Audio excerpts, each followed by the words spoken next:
28 दिन तक इन्होंने मुझे रखा, न मुझे किसी कोर्ट में इन्होंने पेश किया। 28 दिन तक मुझे अच्छी तरह याद है, किसी जज साहब के सामने मुझे इन्होंने नहीं पेश किया। हाँ, ये अगर किसी कोर्ट में कागज ले गए हो, उस पर मेरा रिमांड ले आए हो, तो वो दूसरी बात मुझे नहीं पता। लेकिन मुझसे ये कहते रहे कि तुम कल चले जाओगे, परसों चले जाओगे। इतनी परेशानी आई हमारे घर वालों पे, रिश्तेदारों पे। लोगों ने हमें आज भी जो ताल्लुकात थे, जो अच्छे खासे हमारे ताल्लुकात थे, उन्होंने हमसे ताल्लुकात तोड़ लिए। हमें गिरी नज़रों से देखते हैं और हमें फ़ख्र है इस बात पर कि हम सच्चे हिंदुस्तानी नागरिक हैं और हमें यहाँ के कानून पर, अपने देश पे और देश की अदालतों पर भरोसा है। और फ़ख्र भी इस बात पे, मैं बीच में ये बात कहूँगा कि आज मेरे भारत मुल्क की अदालतों के चर्चे भी बाहर होते हैं इस वजह से कि यहाँ न्याय के मुताबिक फैसला, कि जहाँ जंग आज़ादी में हमारे पुरखों ने और हमारे बुजुर्गों ने बहुत बड़ी कुर्बानी दी और हमेशा से आज तक, यहाँ तक कि सन 47 में जिस वक्त मुल्क के 2 टुकड़े हुए थे, उस वक्त में भी वहाँ सारी कौमें एक बैठक पर बैठ के हुक्का पी रहे थे। यानी कोई दंगा फसाद, वहाँ का जो अमन है आज भी, जो वहाँ का प्यार प्रेम है, सारी कौमें एक जगह शादियों में, ब्याहों में, त्योहारों में बिल्कुल मिलजुल के रहती हैं। तो वो एक मिसाली किरदार अदा करती है कौम, और इन्होंने किया है। तो मैं भी उसी कौम से बिलोंग करता हूँ। हमने अंग्रेज़ों से, हमारे बड़ों ने जो है लोहा लिया है, और हम ये जो हमारे ऊपर जो केस हुए, ये मामला हुआ, ये हादसा हुआ, इसकी वजह से मेरी इमेज पर, मेरी इज़्ज़त पे, मेरे ख़ानदान की इज़्ज़त पर फ़र्क पड़ा ही, लेकिन मेरी इलाके की शान में भी फ़र्क पड़ा है। क्योंकि ये वो कौम है जो इस चीज़ को कभी भी बर्दाश्त नहीं कर सकती। 2013 की बात है सर, 6 दिसंबर 2013 जुमा का दिन था। आज भी शुक्रवार, यह जुमा ही है। मैं जुमा की नमाज़ की तैयारी कर रहा था, बाथरूम से निकला ही था, एक गाड़ी पहुंची तो उसमें सिविल वर्दी में कुछ अफसर थे। उन्होंने मुझे घर से बाहर बुलाया और मैं जैसे ही घर से बाहर आया तो वो मुझे पटक के उसमें डालने लगे गाड़ी में। मैंने उनसे कहा, सर आप कौन लोग हैं, आप मुझसे बात कीजिए, आप बैठिए, आप कहाँ से आए, आप क्या चाहते हैं, आप मुझे बताइए, प्लीज़ बताइए, मैं सपोर्ट करूँगा आपकी मैं मदद करूँगा। तो उन्होंने वहाँ ही रुक कर उन्होंने कहा कि आपको किसी लड़की, एक पलवल ज़िले से एक लड़की भागी है और उस मामले में आपसे पूछताछ करनी है। मैंने कहा सर बैठिए आप। मैंने उनके लिए चारपाई बिछाई। मैं मेवली गांव में इमामत करता था, वहाँ इमाम था। तो वो थोड़ी देर के लिए बैठे और उन्होंने कहा कि हम आपसे एसपी ऑफिस जाकर बात करेंगे।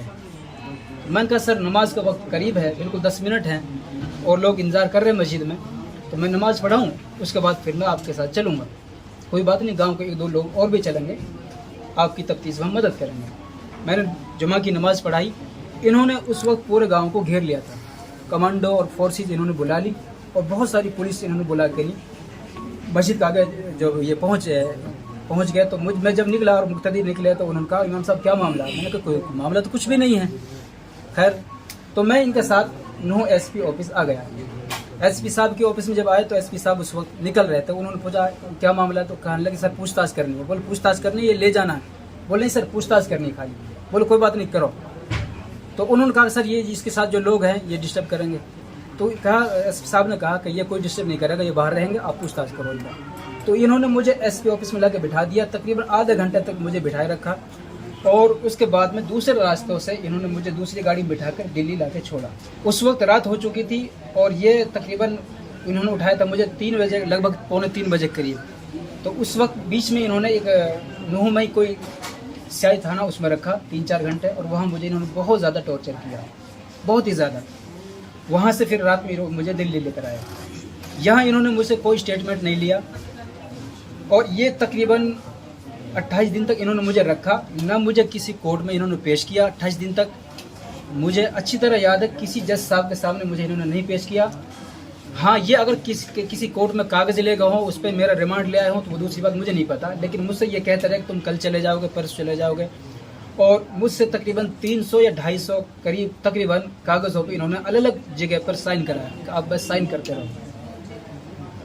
तो 28 दिन के बाद जब हम जेल हमें भेजा गया तो उस वक्त में जज साहब भी, मुझे कहना नहीं चाहिए था, लेकिन वो थाने में ही आ गए। थाने से उन्होंने मुझे जेल के लिए रिलीज़ किया, भेजा। और हमें जेल में जाकर पता चला, उस वक्त हमें ये नहीं पता था कि हमारे पर केस भी दर्ज हो चुका है, हम जेल भी जाएंगे। ये यही कहते थे कि आप चले जाओगे, 1-2 दिन में छोड़ देंगे आपको। जेल जाने के बाद में, जैसे कि भाई राशिद ने बताया, वहाँ भी हमें लोगों ने टॉर्चर किया हर तरीके से।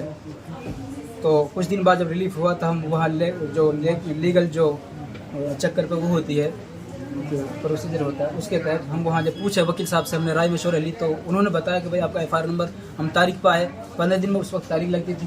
तो 15 दिन के बाद हम FIR नंबर यहाँ से ले गए। MS खान हमारा वकील था और वो जमीयत की तरफ मंसूब कर लिया था उन्होंने अपना आपको, हालांकि जमीयत ने तो उनको नहीं भेजा था, लेकिन वो अपना भी बुला के कह देते कि ये जमीयत ने भेजा और ये आपके वकील रहेंगे। तो वहाँ जाकर हमें पता चला कि हम तो देशद्रोह के आतंकवाद के केस में इन्होंने गिरफ्तार कर भेज दिया। खैर 3.5 साल तक सर इसमें कुछ भी नहीं हुआ केस में, बस खाली आना जाना तारीख हम करते रहे। 3.5 साल के बाद तकरीबन ये केस चार्ज पर लगा है और ये सर के मौजूदगी में ही लगा है। चार्ज फ्रेम जो हुआ है वो सर ने, जब सर आ गए हैं और जो वकील थे वो चेंज हो चुके हैं, तो सर ने उसको चार्ज फ्रेम कराया और फिर ये जल्दी ये गवाह कराए। तो उसके बाद तकरीबन 8.5 पौने 9 साल के करीब ये अरसा लग गया।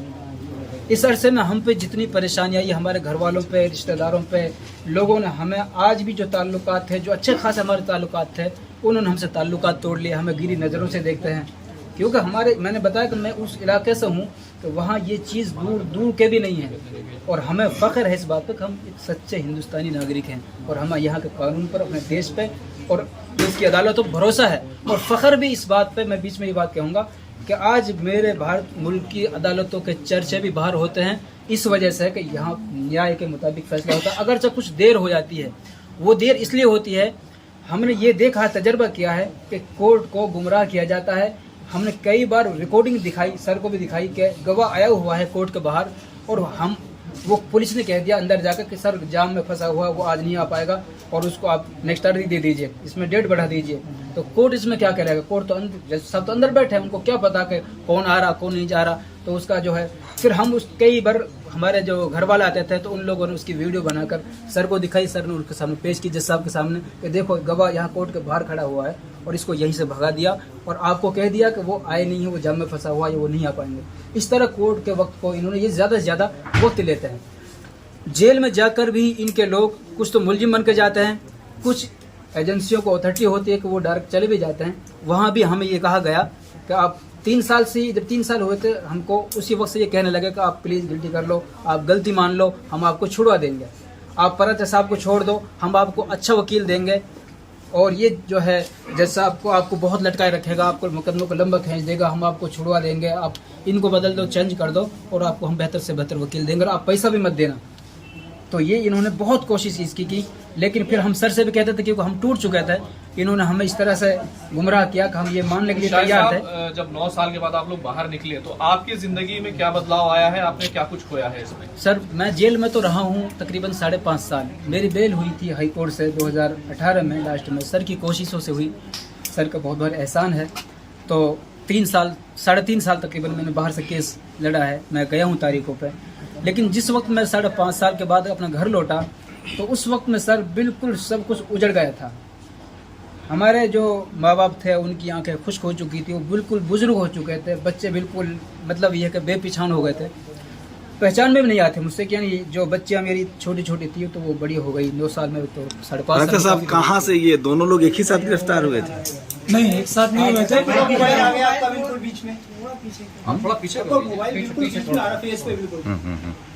ये दोनों लोग, कोई नहीं, सॉरी, दोनों लोग साथ ही गिरफ्तार हुए थे? नहीं, इनको कोई 10-15 दिन का फर्क के बीच में दोनों को। आपके पास कैसे केस आया है? देखिए, काजमी साहब यहाँ पर हैं, मैं तो ये सब केसेस में नहीं था और मेरी गलती है, मैं नहीं था इन केसेस में। मैं कॉर्पोरेट लॉयर और इंटरनेशनल लॉ कर रहा था। लेकिन काजमी साहब के केस ने, जो इजरायली एम्बेसी बॉम्ब ब्लास्ट का केस था, उसमें CIA और मोसाद और इंडियन इन्वेस्टिगेटिंग एजेंसी ने सबने मिलकर वो झूठा केस काजमी साहब पे लगाया था। तो उस केस से मेरी आंखें खुली कि इतनी बड़ी जो झूठे इल्ज़ाम हैं वो भी लगा के बेगुनाहों को फंसाया जाता है देश के खिलाफ साजिश करने के लिए। तो उसके बाद मैंने एक मुहिम के तौर पे, मिशन के तौर पे ये केसेस लेने शुरू किए और उसी दौरान बाबा साहब को भी डिटेल में पढ़ा और तब से मैं पक्के वाला अम्बेडकराइट हूँ। आज कोई 10 साल। अभी कितने इस तरह के केस हैं आपके पास? देखिए, मेरे पास केसेस तो ये शुरू में देश के सारे केसेस आ गए।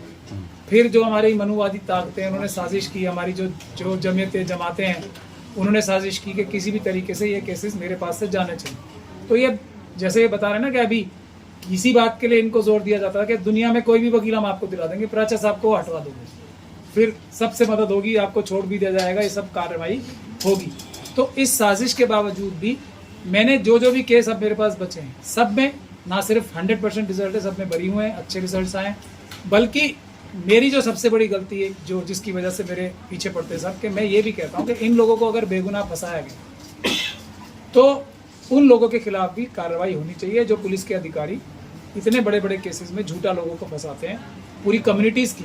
देखिए ये काम सिर्फ मुसलमानों के साथ ही नहीं हो रहा है, ये क्रिश्चियंस के साथ नॉर्थ ईस्ट में भी हो रहा है, बेगुनाह लोगों को फंसाया जाता है। ट्राइबल्स और शेड्यूल कास्ट कम्युनिटी के साथ झूठा नक्सलवाद का इल्ज़ाम लगा के भी यही काम हो रहा है। तो ये केसेस जो मेरे पास हैं अभी भी करीब 50 के आसपास तो हैं पूरे इंडिया में, लेकिन एक टाइम पे तो ये 272 केसेस मेरे पास थे, जब तक कि ये इतनी बड़ी साजिश करके लोगों को कन्विंस नहीं किया गया कि मुझसे ये केस वापस लिए गए। तो इसके लिए तो पूरा सिस्टम लगा हुआ है मेरे खिलाफ, लेकिन ये जो जद्दोजहद है ये जारी है और इसको हम अंजाम तक पहुंचाएंगे। ये देखिए इन केसेस में तो चलो किसी की डेथ नहीं हुई, जिन केसेस में लोग मरे हैं उन केसेस में भी अभी एक मंसूर पीर भाई वहाँ से बरी हुए, उस केसेस में भी झूठे मुकदमों में फंसाया जाता है। तो अगर किसी को झूठा आतंकवादी बता दिया जाता है और उसमें बॉम्ब ब्लास्ट हुए और लोग मरे हैं, तो असली लोग भी तो होंगे ना जिन्होंने ये काम किए हैं। तो असली लोगों को बचाया जाता है और बेगुनाह लोगों को फंसाया जाता है। तो हम ये सच्चाई की लड़ाई एक तरह से लड़ रहे हैं कि जो लोग असली आतंकवादी हैं वो भी ढूंढने का काम हम इन्हीं केसेस के जरिए कर रहे हैं कि कौन लोग हैं जो असली आतंकवाद करते हैं, जो असल में बॉम्ब ब्लास्ट करते हैं, जो असल में लोगों को मारते हैं। अगर ये बेगुनाह बचेंगे तो उसके बाद ही असली इन्वेस्टिगेशन शुरू होगी। नहीं तो लोग तो ये सोच लेते ना एक बॉम्ब ब्लास्ट हुआ, इतने लोग मरे और तुरंत उसके 10 दिन बाद या तुरंत ही पुलिस ने पकड़ लिया और वो केस सॉल्व हो गया। मगर ये लोग तो बेगुनाह थे और जो असली आतंकवादी हैं वो खुले घूमते हैं। तो हम इस जद्दोजहद में भी लगे हुए हैं कि असली आतंकवादियों को पकड़ा जाए, सच के लिए लड़ाई लड़ी जाए, सच ढूंढा जाए। नेशनल दस्तक की आपसे गुजारिश है कि अगर इसको बचाना चाहते हैं तो नेशनल दस्तक को सब्सक्राइब करने के लिए रेड कलर के सब्सक्राइब बटन को दबाएं, फिर बेल आइकन की घंटी दबाएं। नेशनल दस्तक को बचाने के लिए बहुत जरूरी है कि हर खबर को शेयर करें, लाइक करें, कमेंट जरूर करें।